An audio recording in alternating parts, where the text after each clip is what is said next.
নাহমাদু ওয়া নুসাল্লি আলা রাসূলিহিল কারীম আম্মা বাদ আউযু বিল্লাহি মিনাশ শাইতানির রাজিম বিসমিল্লাহির রহমানির রহিম।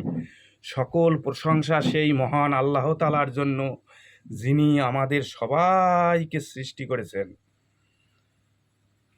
আমার সকল কথাগুলি মানব জাতির উদ্দেশ্যে আমি প্রেরণ করতেছি। সকলের প্রতি আমার আন্তরিক সালাম, আসসালামু আলাইকুম। হিন্দু ভাইদের আদাব ও অন্যান্য জাতির প্রতি আন্তরিক ধন্যবাদ।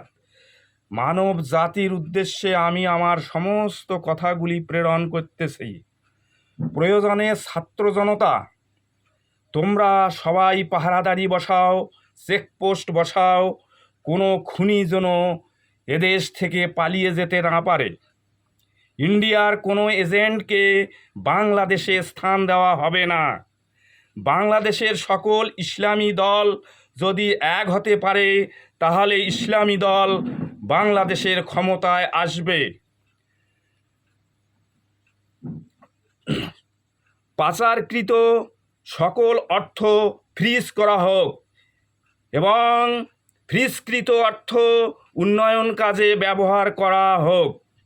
পাচারকৃত সকল অর্থ উন্নয়ন কাজে ব্যবহার করা হোক। সার্ভ রেজিস্ট্রারদের অফিসের সমিতি বাতিল করা হোক। জনগণকে অল্প টাকায় জমি রেজিস্ট্রি করার সহযোগিতা করুন। বিদ্যুৎ এর মিটার এর অযৌক্তিক সকল চার্জ বন্ধ করা হোক। মাথার উপর আর কোনো নেতার ছবি বাংলাদেশের মানুষ, এই জাতি দেখতে চায় না। মাথার উপর থাকবে লা ইলাহা ইল্লাল্লাহু মুহাম্মাদুর রাসূলুল্লাহ।